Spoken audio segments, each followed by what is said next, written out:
This is Andy Smarty. I'm the co-founder of Smarty Marketing. And with me today and always is our April, the social media manager and promoter of our infographics and designer of our logo. I don't know.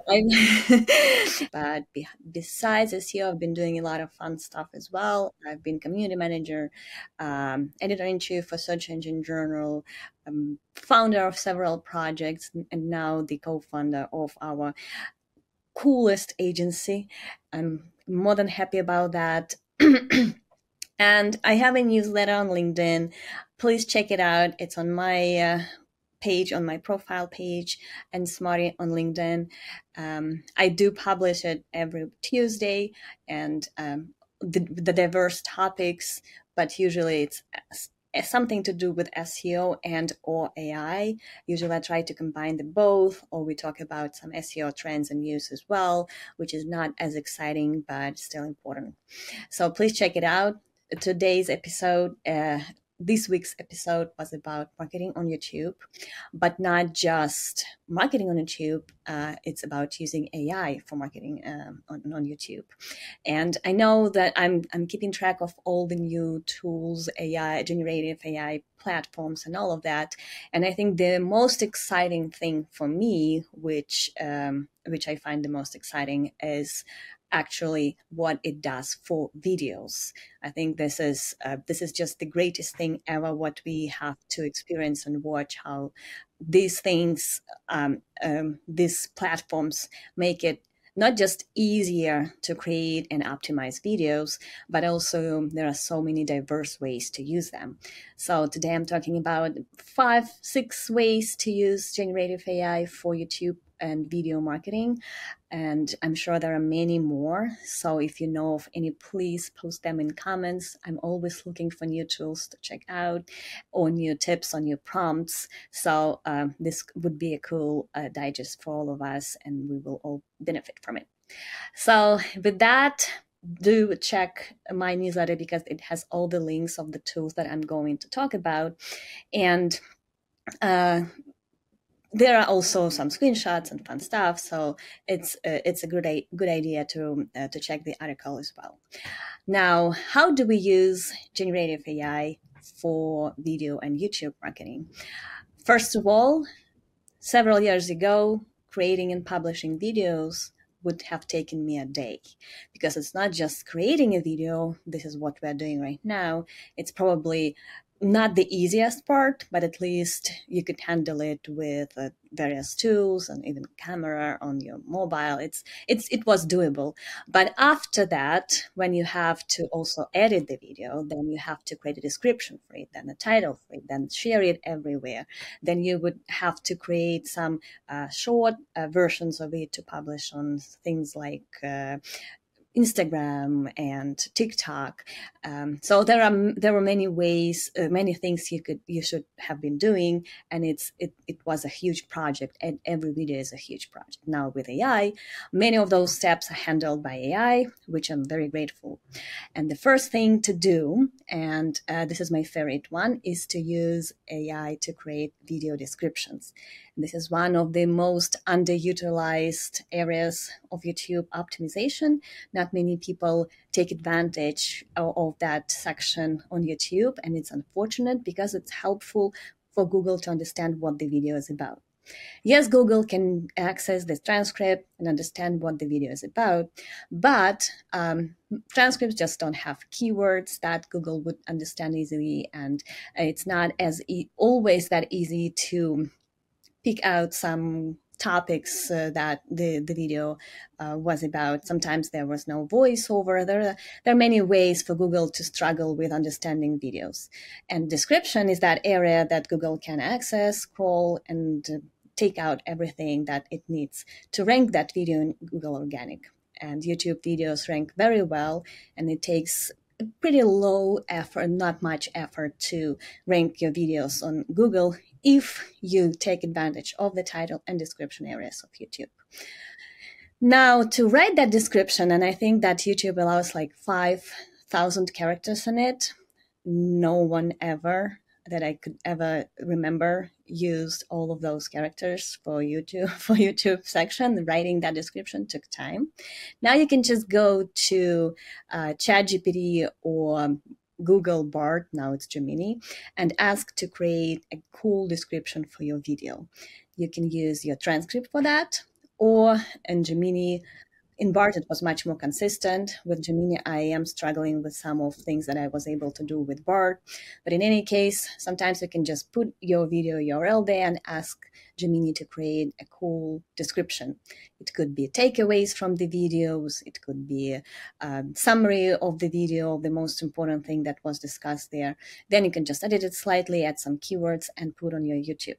You can also ask them to come up with a few ideas for the title for the video so that it's engaging, interesting, and relevant. And then edit that as well and put it on YouTube as well.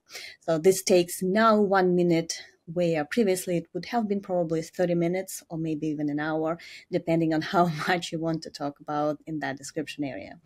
Saves lots of time, very easy. So take advantage of that section on YouTube, because there are so many tools now that can help with that. Another thing that you can do, and it's also not a very widespread tactic that many people are using, is to create timestamps for that video. A timestamp is a section, a time on the video where you can click on and get exactly to that section of the video. You can create the whole table of contents of everything that the video is about, so that people could click on any chapter and go right to that section of the video and watch what is most interesting to them. There are a few benefits to that. There are two benefits of using those timestamps in the description area as well. First of all, it sends deep links inside your video, so that when anyone clicks, it gets inside the video. That is a deep view, and it's a ranking factor for YouTube. When YouTube finds that many people watch not just the beginning of the video, but they went to the middle, up to the end, that is a huge signal for YouTube that that's a very interesting and engaging and important and useful video, so they would try to serve it to more people. Now, the other thing, that Google also shows those chapters. Sometimes when you see video ranking in Google, you see the key moments, and when you click that key moments link, there will be those sections underneath the video, so people can go inside your video right from Google, which is also a great thing for keeping them engaged and send those ranking signals to YouTube. But it also means that there are more links to click from such snippet, which is also a great way to stand out in search and get more of those views for your video.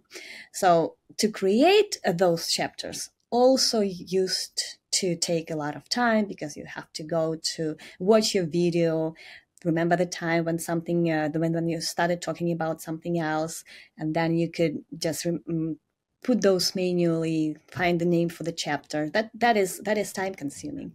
Now there are AI tools that can do that automatically. You just give them your URL and they create chapters for you.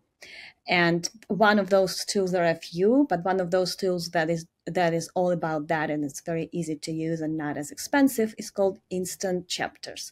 So check it out as well and try it with any YouTube video. I think they give a few free credits, but you have to provide your credit card to subscribe for the free trial.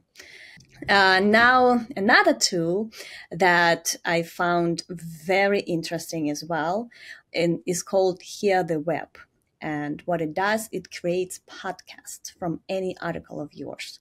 So you copy paste your article into that tool, and they not just even read the article, they create the dialogue. So there will be two AI voices. You can choose if it's one male, one female, or both females, both males, and they will have a conversation based on your article. So it's not just reading over it. I know there are quite a few tools that can do that as well. Just read any article. This one turns it into the conversational podcast. And now you can just put some interesting screenshots or even images and create a slideshow, and there is a video for you based on your article. And it's not just reading that article again, it's an interesting conversation. I was actually surprised by the quality of the script that that tool created for me. Also, automatically, I didn't have to edit anything at all. So it's 5 minutes and you have a podcast episode based on something that you wrote. I found it's absolutely awesome. There are also a few tools that can do that, but I tested all of them. Here the web provided the best results, so I'm sharing that with you. Again, it's a paid tool, but there are a few free credits for you to test it out. Even if you don't use it in the future, you will find the whole experience enjoyable. And now next app is called Clap, and also it's something amazing. I tested it. I even upgraded to the pro version for it to keep using it. So what it does, you publish a video on YouTube. Now you took all that time creating that video. What now? It's the only platform that you're going to use is definitely not YouTube. You need to branch out and use other platforms like TikTok or even YouTube Shorts or Instagram. So to create those short versions that are entertaining and engaging used to take me half of the day. Now this tool takes your YouTube video and creates those short videos for you absolutely automatically. Not only they break your video into several short episodes, they will also caption each of them so that there is like a text of what you are saying right in that video, and you can just download it and upload to Instagram, TikTok, and YouTube Shorts. Takes also about 5 minutes, whereas previously it would have been, I don't know, 3 hours or 4 hours to edit all those little videos and use them. So very cool. They will also generate a little description for each video for you to go as a caption. So definitely a cool tool to use. It's clap.app, I think, but check out my article for the link. I don't remember the exact URL. So these are the tools, all generative AI tools that I've listed. There are quite a few others that I've tested as well. I found those most exciting. And now when you publish your YouTube, where you can also ask ChatGPT, here is my transcript, generate, I don't know, a Twitter thread for me to publish a few takeaways with the video link on my Twitter profile. Or you can ask, create an interesting caption for me to promote that on YouTube or on Instagram. So there are also quite a few prompts for ChatGPT or Gemini, whichever you want to use, to make it easier for you to promote that video. Or you can, for example, if it was an interview with someone, if that video is an interview, you can grab the whole transcript and ask ChatGPT to create a well-organized article with headings and sections so that people know what exactly we were discussing in that video. You can edit it or you can just publish it, because it's, I know we do not use just generative AI text, the text that AI generated. But in these cases, when it's still your content and there is a video transcript and everything, I feel like it's a great way to give people an alternative way to know what the video was about without necessarily watching it all. And it's also food for Google to rank your page where you share that interview. So there are many more ways to use AI for after you publish your video, for promotion and for sharing it around. So if you ever do anything on YouTube, make sure to use some of those tools or just ChatGPT to make it easier for you to promote it. And with that, this was my list of AI tools. If you know of any other, please share with us as well. And we're going to April. And April, do you use AI in any ways these days, especially for videos, or do you plan to? Well, now I plan to. I haven't really dabbled in it. Now I haven't really dabbled in it yet, but now I'm inspired by like the tools that you provided and definitely want to experiment with them. I know we had quite a few cases when YouTube was being used as a content repackaging tool. Like we could even create YouTube videos from our infographics or a little slideshow based on our content. So we've been using YouTube a lot. It's just interesting that AI makes it not much more productive only, but also diversify all ways that we can use YouTube or promote YouTube videos as well. Do you think there's like a tool that we could like put our infographics into that would make a video, an AI tool that would make a video out of them? Hmm. Yeah, and now it's also voiceover. Yeah. Hmm. Yeah, I'll try it out. That sounds really fun, actually. So Yeah, and even like I know you are doing a lot of stuff on Instagram for businesses as well. So AI could definitely make your life much easier as well. definitely, I really have to get more into it. I think part of it is, I guess, I've been being stubborn about using it, I guess, because I'm trying to. It feels like it's too easy, but I guess if I keep doing that, I'll get left behind. You know what I mean? So I know, and I know exactly what you're saying because I'm the same way with using AI for writing content. I feel like everyone can do that, but it's more about how you use it than whether you use it at all or not, because there are creative ways to use AI. yeah, like we're still giving it our own creativity and our own hard work. Um, it's just taking the nitty gritty stuff and making it more streamlined and easier to deal with. So yeah, I mean, we're still being creative, and that's the important thing. So you mentioned so keywords are important in like YouTube descriptions, and that was one of my questions.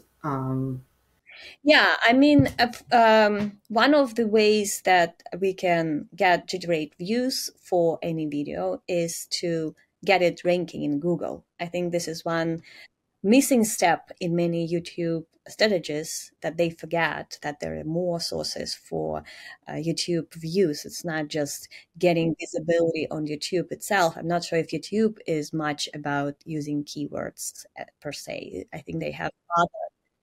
Mhm. But for Google, it's still important. Yes. So Google does Google factor view count into the rankings?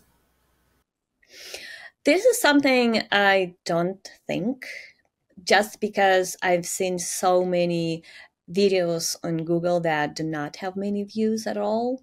And sometimes when you search Google videos, and then you search YouTube videos, you can see that those are absolutely different algorithms. Like there would be no similar videos at all, because I think Google is still more about traditional signals in most ways, and then trying to get if it's things like views or I don't know shares on social.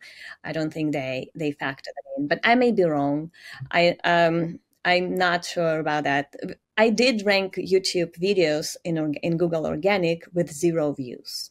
I have a very a hobby channel that I sometimes publish videos to, and the only way they get views is from Google, and because I optimize them very well. And in many ways, when they start ranking in Google, they would have I don't know 10 views at all, and then they start generating those views from Google. It makes me wonder if like EEAT principles like play into how Google ranks videos. If like, because maybe if like the person comes off as an authority and their videos are helpful or they're in a niche. Yeah, I think I think they may get to that point when they look at how established is the channel, for example, how many subscribers the channel is. But I don't think they are there yet. Like I say, I have a very, very inactive YouTube channel, which I never have time for. But when I publish videos, I try to optimize them for something that is searchable. And that's the only way I can get views to that video, because YouTube doesn't like my channel. It's not regularly updated. And that's a huge signal for Google, for YouTube. And I don't think Google pays any attention that my little channel has no views or subscribers. Interesting. Oh, all right. At least that's my experience. I think Google is more about whether that video page has backlinks, whether it has optimized title, whether it's still traditional signals for Google in that case. But that's just my experience. It also may change in the future. Generally, like, how important do you think it is for like an e-commerce or an online centric company to have a YouTube presence? You think it's like if I a feel company like doesn't have a YouTube, is that really sabotaging them? it definitely depends on industry.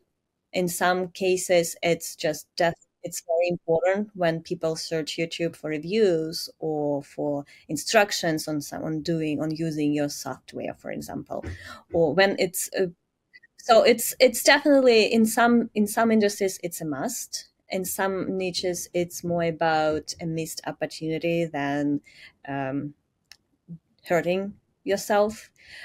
So for any business, I would definitely set up a channel, but how much you want to work on it, if you want to do videos regularly or just publish something about your software or product, depends on the industry. In some industries, it's not as searchable, so people would not really use YouTube itself to discover those products, for example.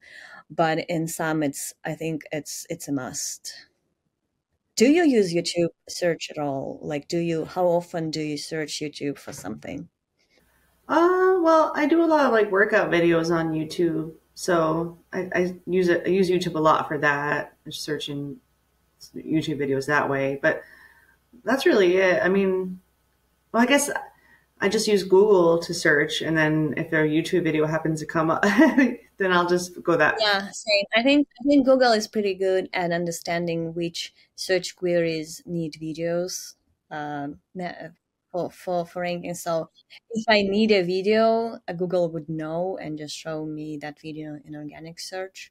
So it's definitely I start with Google, but I'm also SEO, so I use Google for everything. So I'm not a representative of any of any audience at all. Like, what tools do you recommend for like coming up with ideas for videos? Is there like a particular tool that's best for that, or to chat GTP? I'm absolutely the same SEO in this aspect as in any other. Anytime I need a video idea, I do keyword research. So that's my way to come up with any ideas. Yes. So definitely that's why my little YouTube channel is even generating any views, because every video there comes from keyword research. So that's a searchable keyword, and I make sure that there are video sections for that search query, and then I create video. So I'm not a YouTuber. I have no idea how those people come up with new ideas every week or something like that. But I feel like asking ChatGPT doesn't hurt. I don't use ChatGPT so much for brainstorming because I don't think it's as creative yet, and it doesn't have a deep understanding of any topic. So it's more about just having information on everything, but not being in that industry to have expertise for anything. But sometimes, yeah, when I'm stuck, I could use ChatGPT, but more often than not, I use keyword research for any brainstorming, including YouTube. Mm-hmm. It reminds me of this graphic that I made about like marketing soft skills that AI can't replace, and one of them was like big picture thinking, and like we have an advantage over AI in that regard when it comes to coming up with ideas because we can see the big picture. And Exactly. Like after being SEO for 20 years, I do not see ChatGPT to have that level of. I don't want to sound like I don't want to say expertise, I'm sure ChatGPT knows best practices of SEO, but being able to know what people would respond to at this moment. So now, if I want to create something, to write article that will resonate, I would definitely talk about helpful content or AI, how to use AI for SEO. So I know those are trending topics and people would respond to them. But tomorrow that could be different topics because something happens in SEO or something like that, and ChatGPT would not have that level of understanding this audience or this topic as well. So sometimes I would use it for brainstorming, but I think it's overrated in this respect. I don't think that um, ChatGPT is able to provide really good ideas. It can sparkle some inspiration and direct you in some direction so that then narrow down any topic that they would suggest or research some angles on that. So it's probably like more showing you the direction than actually giving you ideas for your audience. It's like the textbook, where the creative mind that brings it to life, basically. Exactly. I mean, it can be creative, but not in this way, I would say. I know I love ChatGPT for text analysis, like for giving me a quick summary of a huge paper, for example. It can be very smart and creative. You can ask it to write an email, which I'm never happy about what it provides, but at least I can edit something and send it.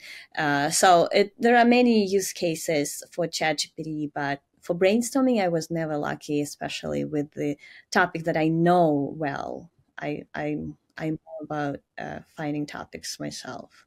Yeah, that makes sense.